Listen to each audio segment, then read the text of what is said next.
Je pouvais pas parler d'exprimer son émotion sans parler de la responsabilité qu'on a à exprimer chacune de nos émotions. Avoir la responsabilité de l'expression de son émotion, c'est ne faire ni souffrir l'autre, ni ne se faire souffrir. C'est-à-dire soit en réprimant son émotion, soit en se résignant à exprimer son émotion d'une manière réajustée pour convenir à l'autre, mais finalement elle ne nous convenait pas totalement. En toute humilité, c'est un travail qui demande une présence quotidienne. C'est un travail qui demande de la patience. C'est-à-dire que c'est pas quelque chose qui se fait, en tout cas dans mon expérience, qui se fait d'un coup, d'un seul, mais comme ah là j'ai dit ça comme ça, en fait j'aurais préféré dire ça comme ça et utiliser tel verbe et tel mot. Qui me serait paru plus juste pour moi, donc la prochaine fois je pourrais penser à ce mot-là.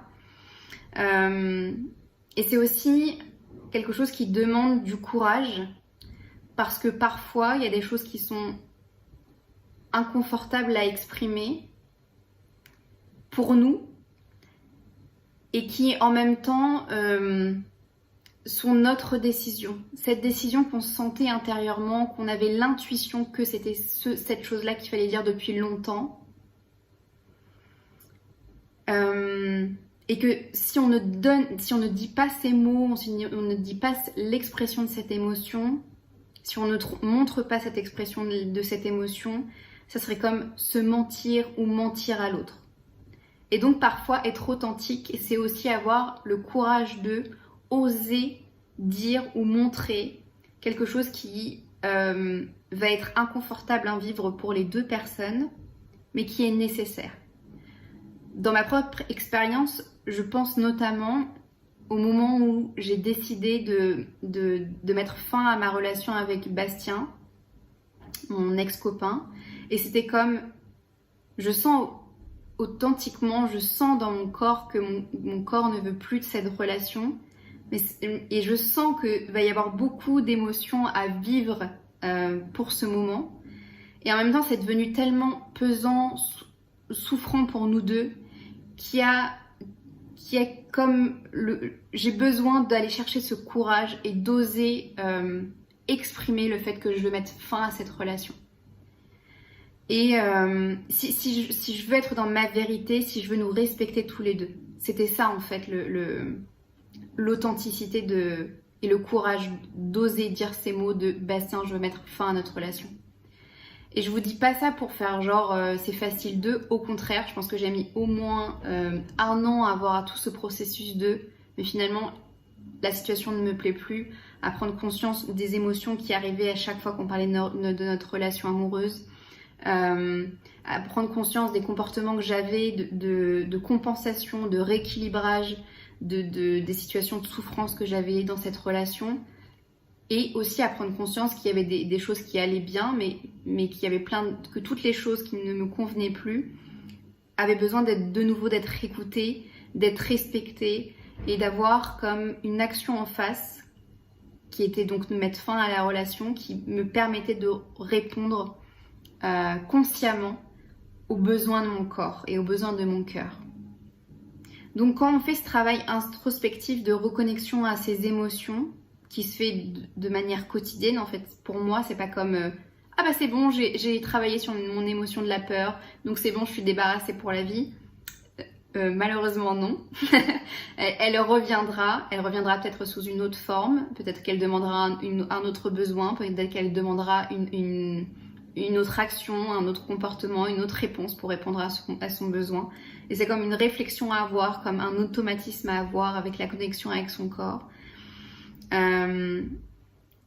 Et c'est quand on s'autorise à les ressentir, à les vivre et à exprimer ces émotions que là il peut y avoir comme une difficulté ou une gêne ou un malaise à dire bah voilà, je me sens comme ça, je ressens ça par rapport à ça, et de donner du sens par rapport à ça. Pourquoi ? Parce qu'en fait dans nos sociétés c'est plutôt stigmatisé.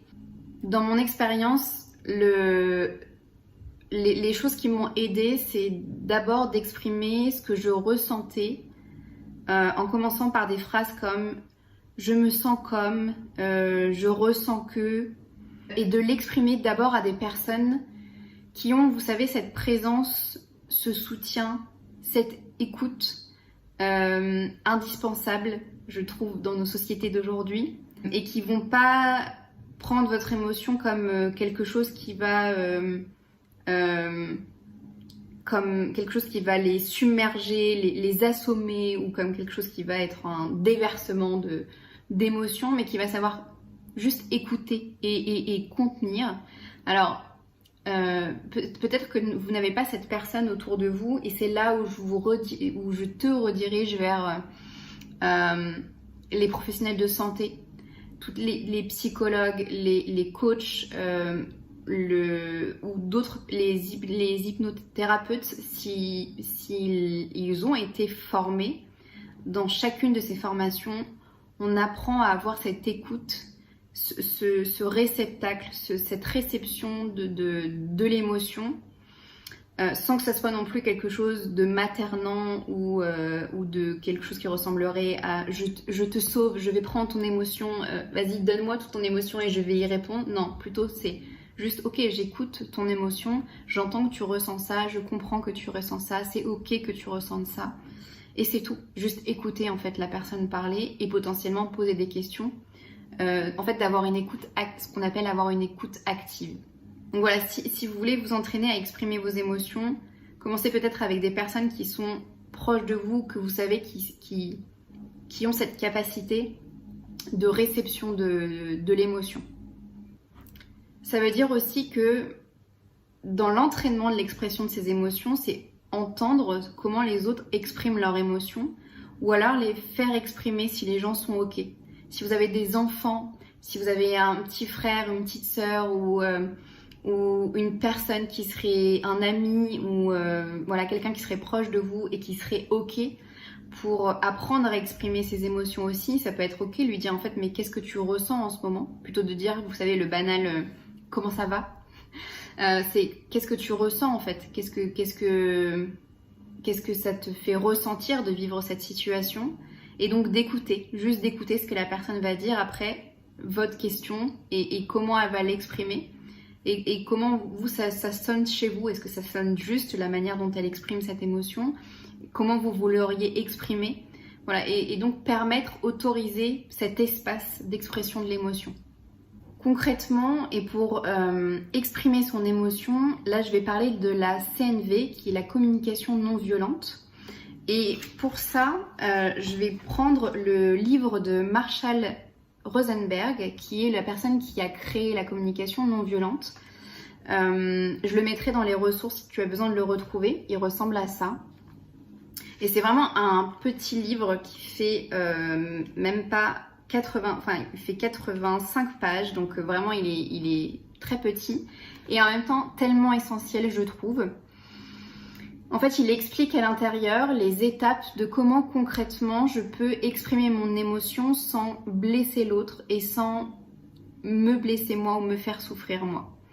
Et je trouve que son travail est une base qui a été essentielle pour moi pour pouvoir exprimer mes émotions, parce que au départ, donc quand j'ai commencé à repérer mes émotions, à trouver les stratégies pour ou à les délimiter, à faire le tri, et que je voulais exprimer mon émotion, c'était comme un peu, et ça l'est encore des fois, de manière très intense et de manière très brute, et c'est comme la personne le réceptionne.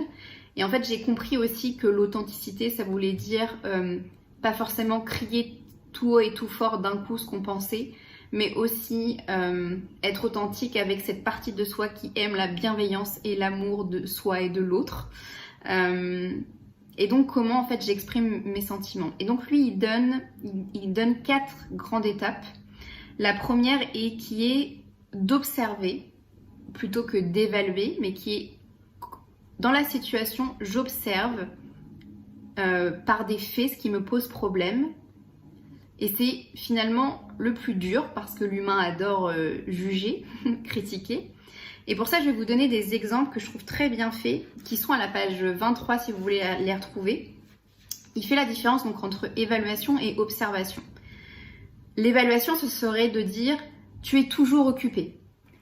L'observation, ça serait de dire « ça fait 2 mois que tu ne m'as pas appelé ». Un autre exemple d'évaluation, c'est « tu ne me téléphones jamais ». L'observation, c'est « les 2 fois où je t'ai appelé la semaine dernière, tu étais trop occupé pour parler ». Autre exemple encore, « tu fais rarement ce que je veux ». L'observation, « les 3 dernières fois où j'ai proposé une activité, tu as dit que tu ne voulais pas y participer ». Je pense que vous voyez très nettement la différence entre l'évaluation et l'observation. Et il y a aussi le ton, le débit de parole qui est hyper important dans l'expression d'une observation. Parce que si je commençais à dire une observation qui serait les 3 dernières fois où je t'ai proposé une activité, tu as dit que tu ne voulais pas y participer. Bon. Alors du coup, le fait ne paraît plus vraiment neutre, mais plutôt comme... En fait, le jugement n'est plus dans les mots, mais il est dans le ton et dans le débit ou la posture ou les mimiques un peu sarcastiques du visage. Donc c'est comme comment j'adopte une posture neutre de centrage pour donner les faits qui me posent problème. Cette étape, elle demande de la pratique, elle demande d'être centrée. Elle demande parfois même un décalage entre le moment où la situation se produit et le fait, de trouver le fait qui nous gêne vraiment derrière ça parce qu'on a comme automatiquement l'envie d'évaluer la situation. Donc cette première étape, en fait, c'est la situation, le moment, par les faits, ce qui me pose concrètement problème, sans évaluer, sans juger, sans critiquer l'autre. Donc la phrase commence par « quand ». La deuxième étape, c'est exprimer ses sentiments, son émotion. Je me sens, je me ressens. Là, si on reprend l'exemple de les 2 fois où je t'ai appelé la semaine dernière, tu t'es trop occupé pour parler. Quand j'ai vu ça, je me suis sentie peut-être en colère, frustrée, déçue, triste. Voilà. Donner une émotion particulière. Et s'il y en a plusieurs, il faudra après détailler les étapes 3 et 4 pour chacune des émotions, pour que le sens soit donné pour chacune des émotions. Donc, quand la situation, je me sens émotion. Troisième étape, c'est exprimer le besoin de son émotion en je. Le besoin qui est individuel et qui est connu de son émotion. Ça veut dire que quand on est dans ce travail-là, on a déjà exploré, compris les messages que peuvent avoir chacune de nos émotions.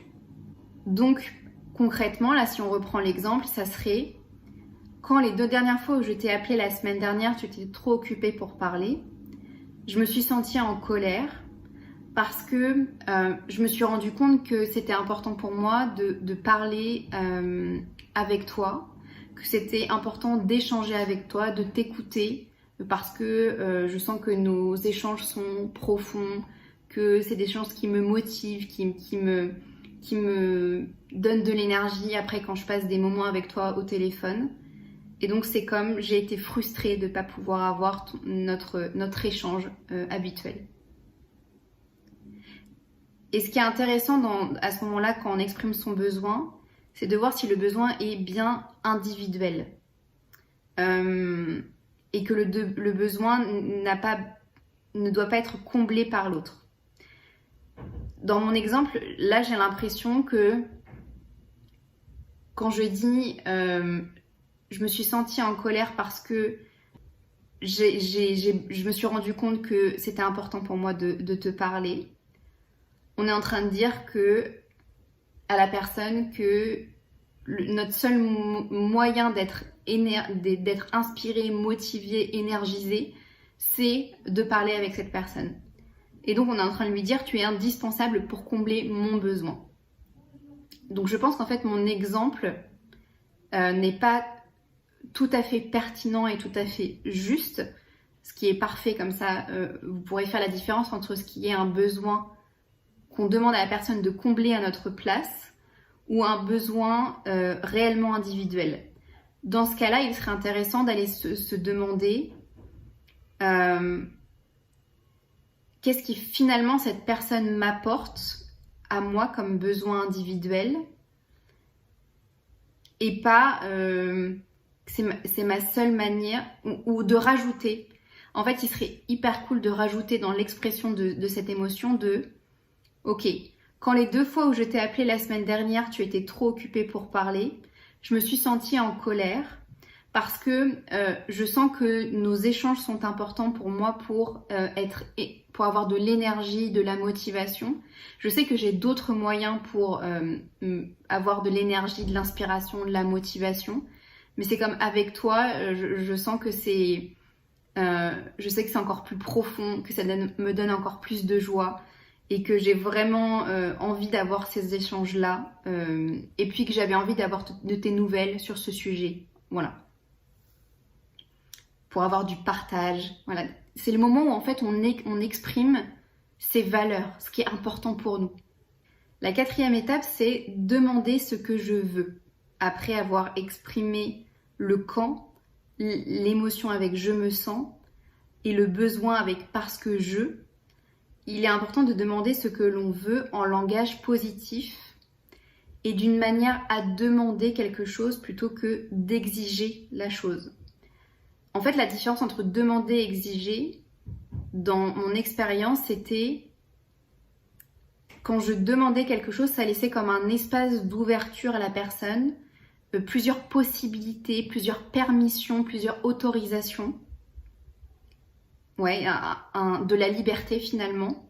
Alors que exiger, c'était comme lui dire je veux ça et tu dois faire ça, ou alors lui proposer 2 choses et la personne était comme choisis l'un et l'autre, mais finalement je n'ai pas envie de l'un et de l'autre, donc je ne suis pas contente non plus, contente non plus, et je suis pas ok avec ce que tu es en train de me demander ou d'exiger, du coup plutôt pour le coup. Alors comment on fait ça? Si je garde l'exemple, quand les 2 fois où je t'ai appelé la semaine dernière, tu étais trop occupée pour parler, je me suis sentie en colère parce que tu es importante pour moi et que j'aime nos échanges, j'aime quand on partage, j'aime le fait que ça me donne de l'énergie, en plus des choses que je fais à côté pour me motiver, m'inspirer. Et comme avec toi, je sens que c'est profond. En fait, ce que j'aimerais, c'est que tu me dises si cet appel est aussi important pour toi et s'il est aussi important pour toi, quand est-ce que tu serais disponible pour qu'on puisse s'appeler.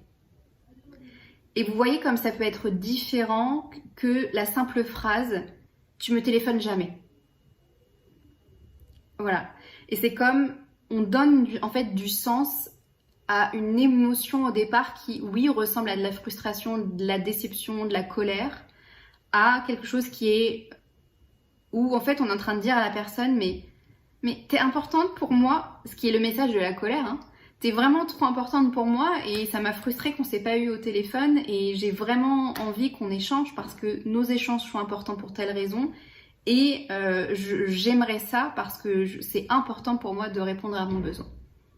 Encore une fois, c'est vraiment un travail d'ajustement et ce que je peux vous proposer dans ce travail-là, c'est de faire étape par étape en fait. De se dire, ah bah cette semaine, j'observe juste et je me dis, qu'est-ce que ça serait les faits si je devais exprimer les faits aujourd'hui. L'autre semaine, là, j'exprime ce que je ressens. L'autre semaine, j'exprime le parce que j'ai besoin d'eux. L'autre semaine, je demande ce que je veux. Et en fait, c'est de faire ce travail petit à petit et d'accepter que parfois, c'est pas le bon mot qui a été sorti, que parfois c'est pas la bonne phrase qui a été sortie, que ça peut mettre du temps. Pour être complètement honnête avec vous, moi je suis encore dans ce processus et je pense que j'y serai toujours parce que c'est comme chez moi un travail en profondeur de comment j'amène mon authenticité avec justesse, que ce soit pour moi ou que ce soit pour l'autre.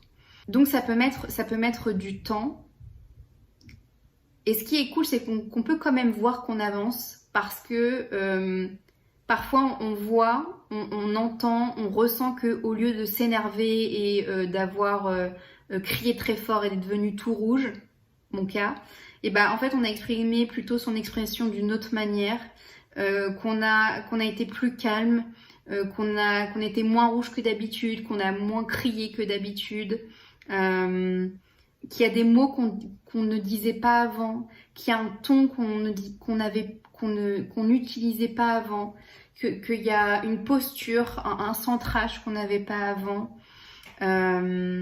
Ou alors, je vois chez les autres aussi des émotions que je voyais pas avant ou une autre manière de faire que je ne voyais pas avant.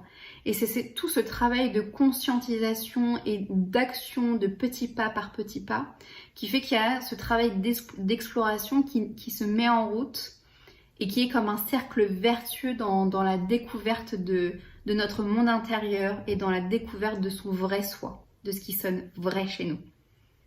Ressens, pense et acte ce qui est juste pour toi.